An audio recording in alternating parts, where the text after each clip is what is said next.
Okay, so we did our presentation on St. Thomas Aquinas. My name is Giselle. I'm Diana. I'm Lizeth. And I'm Miriam. Some of the key points that we will touch base on is his early life, his occupation, his background, his contributions, and the aftermath. A little bit about his early life. He was born to the name San Tommaso di Aquino, which is now St. Thomas Aquinas. It is not known what year exactly, but it is said to be between circa 1224 and 1225 in Roccasecca, Italy. Before being born, a holy hermit predicted that one day he would be a great preacher. He was born into a wealthy Italian family, while his father was the Count of Aquino and his mother was the Countess of Tiano. He was the youngest of 8 siblings. While his brothers pursued a career in military, Thomas followed his uncle in abbacy. So at the age of 5, he was sent to the Benedict Abbey of Monte Cassino, which was ran by his uncle, to receive his primary education, where he was expected to become a Benedict abbot. At the age of 13, he was forced to go back home because of the military conflict that arose between Emperor Frederick II and Pope Gregory. His parents had enrolled him into the University of Naples, and this is where he was introduced to Aristotle, Averroes, and Maimonides. Here he also met a Dominican preacher, John, that influenced him greatly. Upon talking to John, he joined a new religious order known as the Order of Preachers, or also known as the Dominicans. Thomas's parents were not pleased with this idea, so his mother sent his brothers to kidnap him and bring him back home. He resisted this, and he did not change his mind. So his parents and his brothers got a prostitute to try to change his mind, but Thomas scared her away. That night, as the prostitute was leaving his room, Thomas drew a cross on the back of his door, and that night 2 angels appeared in his sleep, which only made it clear to remain celibate and to continue working on his studies. Soon after this, his mother realized that he would not change his mind and helped him escape from imprisonment so he can continue his studies.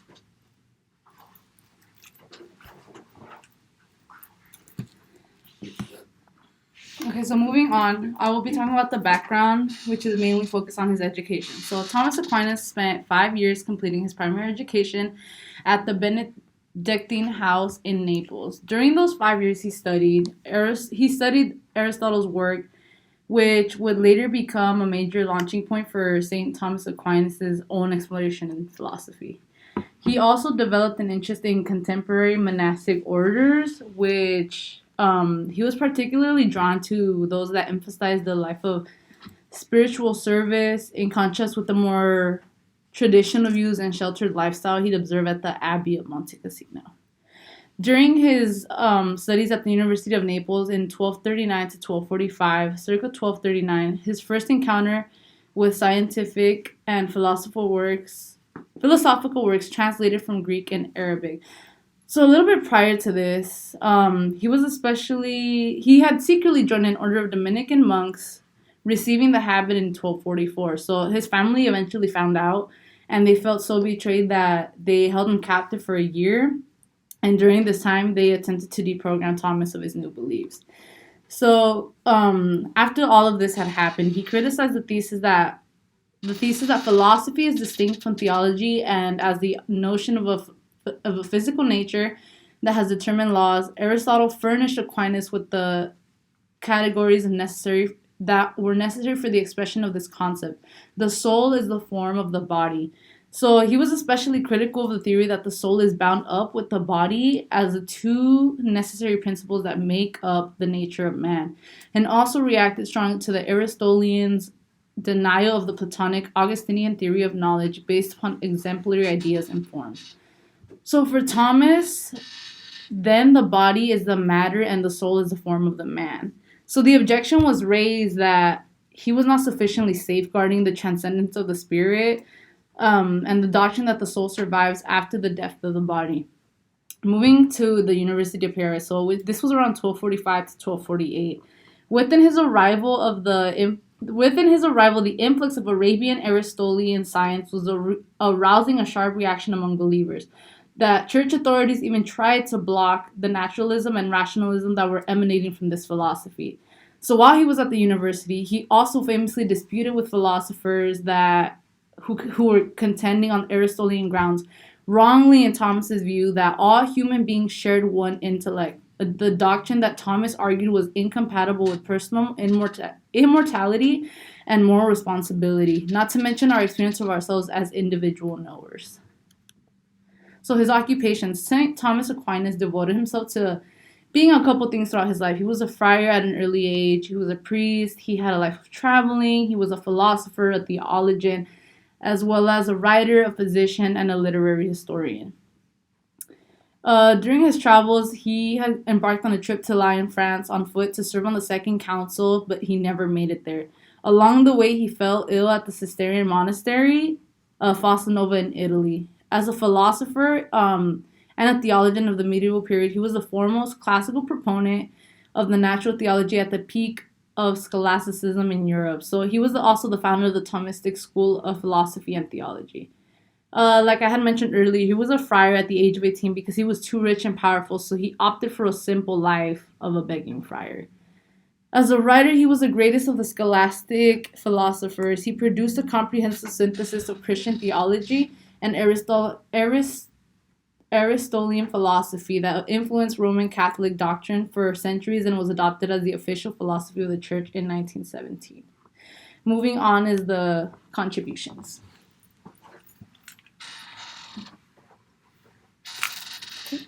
So, as previously stated, I will be doing the contributions. So, St. Thomas Aquinas was known as the Italian Christian theologian and a philosopher at the same time.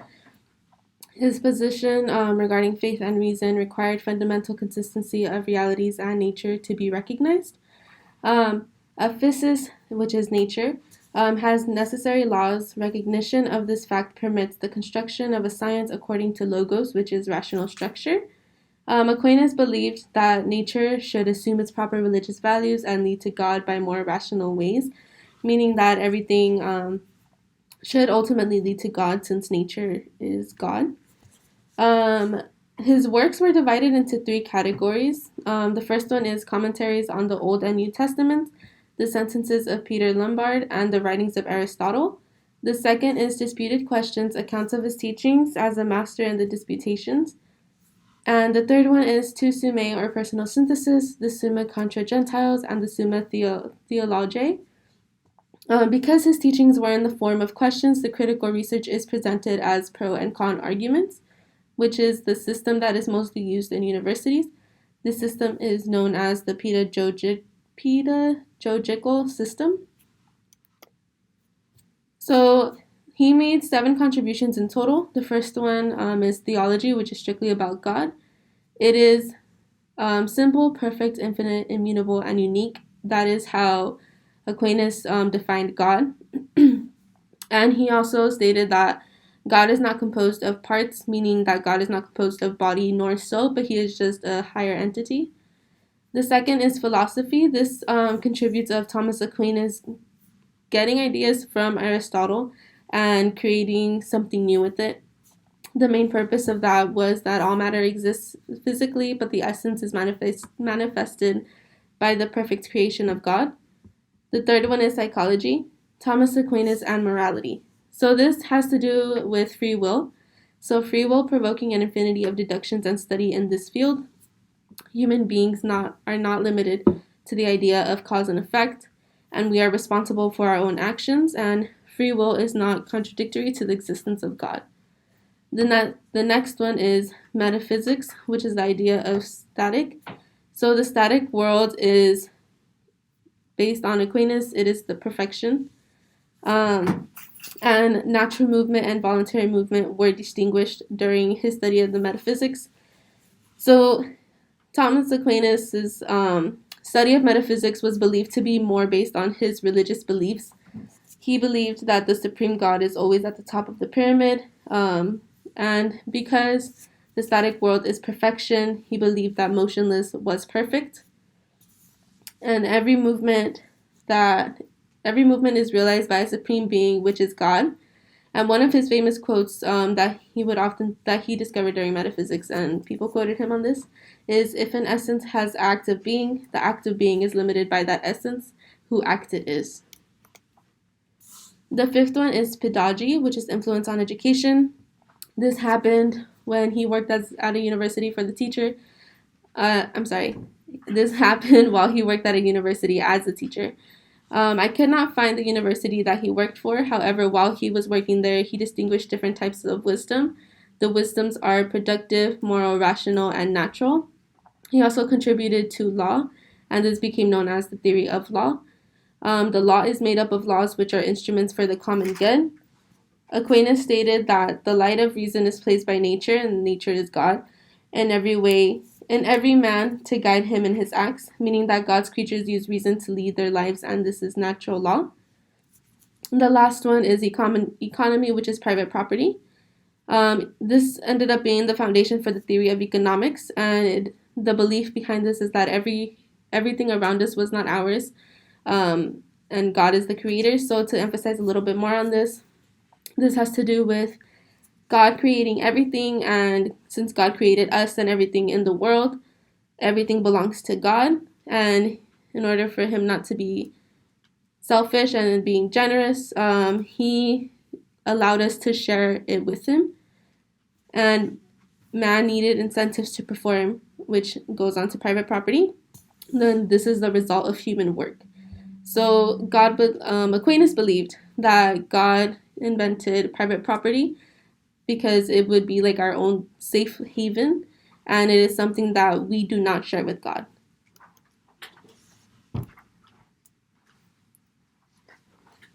So I will be talking about the aftermath.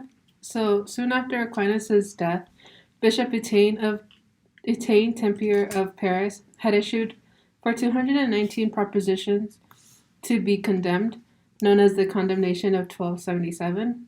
20 of these propositions came from Thomas Aquinas, and this led to his reputation to be smeared. Many of the opposition feared that the Aristotle influence would contaminate Catholic teachings. However, in 1313, Pope John XXII canonized Thomas Aquinas, which means making him a saint, which helped restore his reputation and helped reintroduce him into Catholic teachings. And in 1567, Pope Pius V secured Thomas's canonization and gave him the title Doctor of the Church. In 1879, Pope Leo VIII implemented Thomas Aquinas' philosophies and scholastic philosophy into Catholic teachings. This led to Thomas Aquinas to be seen as a Catholic philosopher and theologian. Pope Leo used Thomas Aquinas' philosophies in Catholic sermons to prevent or stop the consequences from what he saw as destructive secular philosophy. He believed that Aquinas' philosophies and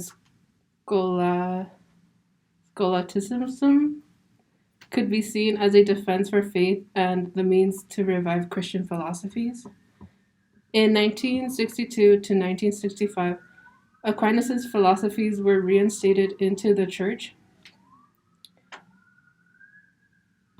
In 1962 to 1965, Aquinas' philosophies were set aside, but there was no major figures that contradicted or added to his philosophies.